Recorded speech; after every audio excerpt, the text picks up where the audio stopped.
All right, so let's dive into something a little strange.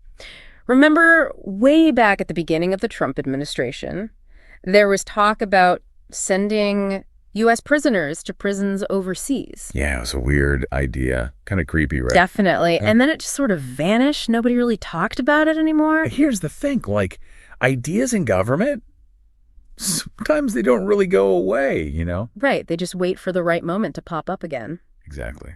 And now, jump ahead to today, we've got this whole situation with vandalism at Tesla dealerships, and Trump is reacting pretty strongly, calling the people doing it domestic terrorists. But then he takes it a step further and says, maybe if these Tesla terrorists, as he calls them, are convicted, we should send them to prisons in other countries. Yeah. He specifically mentioned El Salvador, called their prisons gates of hell. Wow. Okay, so using some strong language there. I mean, you can kind of see what he's doing, right? Like trying to make a point, using this really dramatic rhetoric.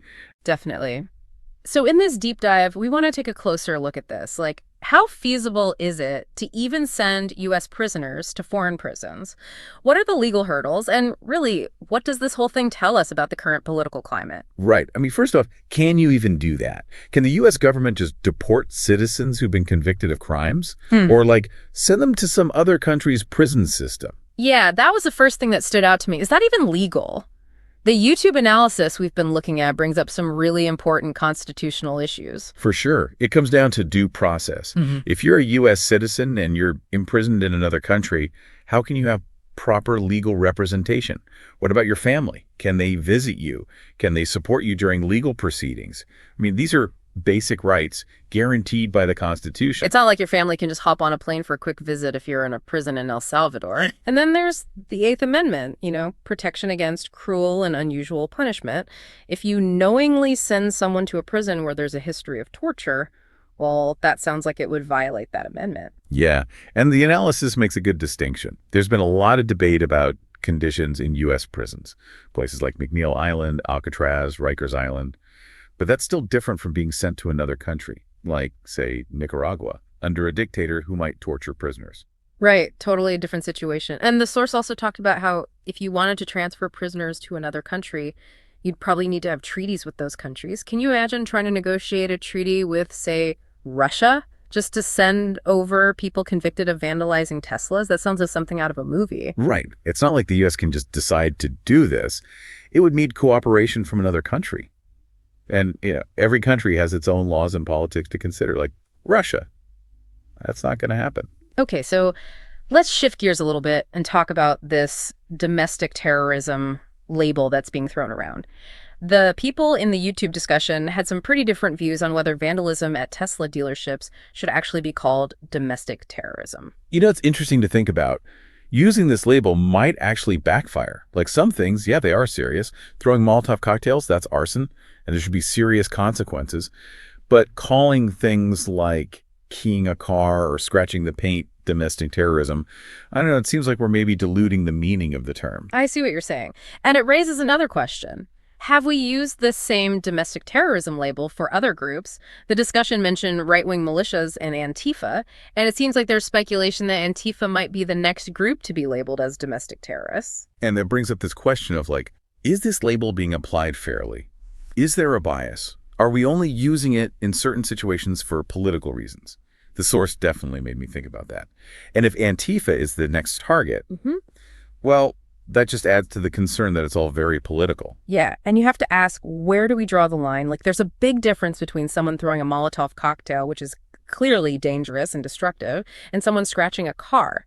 To call both of those domestic terrorism just feels wrong. It's about proportionality. The punishment or the label should fit the crime, right? Yeah. If we use domestic terrorism too loosely, it loses its meaning.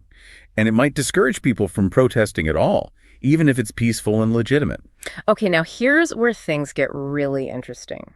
The discussion pointed out that statistically, there are probably more Tesla owners who are Democrats than Republicans. Oh, that is interesting. That adds a whole other layer to this, doesn't it? Right, so you have people who are presumably progressive, maybe even sympathetic to some of the causes that might motivate this vandalism, and they're the ones whose cars are being damaged. It's ironic. It kind of seems like a self-defeating strategy, Yeah. You're trying to make a statement against a company, but you're actually hurting people who might agree with you.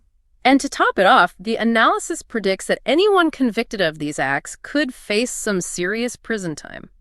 They mentioned 20 years. 20 years. Wow. So what starts as a protest, maybe even a symbolic act, could end up with people spending decades in prison. That's a huge risk. The discussion also brought up the issue of agitators. People who join protests not because they care about the cause, but because they just want to cause trouble. Yeah, right. It happens all the time. Yeah. You have a legitimate protest with genuine concerns, and then these agitators show up and just want to be violent and disruptive, and that just hurts the whole movement. And then the source also mentions some speculation about the George Soros organization potentially being involved in some of this violence, though they did say it was just speculation and they questioned the credibility of it. Yeah, got to be careful with that kind of stuff. There are a lot of conspiracy theories out there, and even if it's true that someone like George Soros is involved, that doesn't take away from the fact that this violence is harmful and ultimately undermines the goals of the protest. Exactly. The point they made was that large-scale, peaceful protests are much more effective than these isolated acts of vandalism and violence. Absolutely. History shows us that nonviolent movements have a much better track record of achieving real change. Violence just gives the other side ammunition to discredit the whole movement. So we've covered a lot here. We talked about this idea of sending convicted Tesla terrorists to foreign prisons, which raises some serious legal and constitutional concerns. We discussed whether calling this vandalism domestic terrorism is even accurate or fair, and we explored the political irony of the situation, with the people most likely to be hurt by this vandalism being those who might agree with the motivations behind it. And we talked about how agitators can hijack protests and cause more harm than good. It seems like there's this trend of looking for really extreme solutions to problems and using really charged language, like calling people domestic terrorists, to make it seem like a bigger threat than it might actually be. And that goes back to the idea of sending prisoners overseas. It suggests a willingness to go outside the normal legal system to punish people. Exactly. So here's something to think about. With all the different actions we're seeing, from scratching a car to throwing Molotov cocktails, where do you draw the line between protest, crime, and terrorism? And who gets to decide where that line is? Yeah, that's a really important question. And it makes you wonder, if we start sending U.S. citizens to foreign prisons, even in extreme cases, what does that mean for our basic rights and freedoms in the long run? It could set a dangerous precedent. That's definitely something to keep in mind as this conversation continues.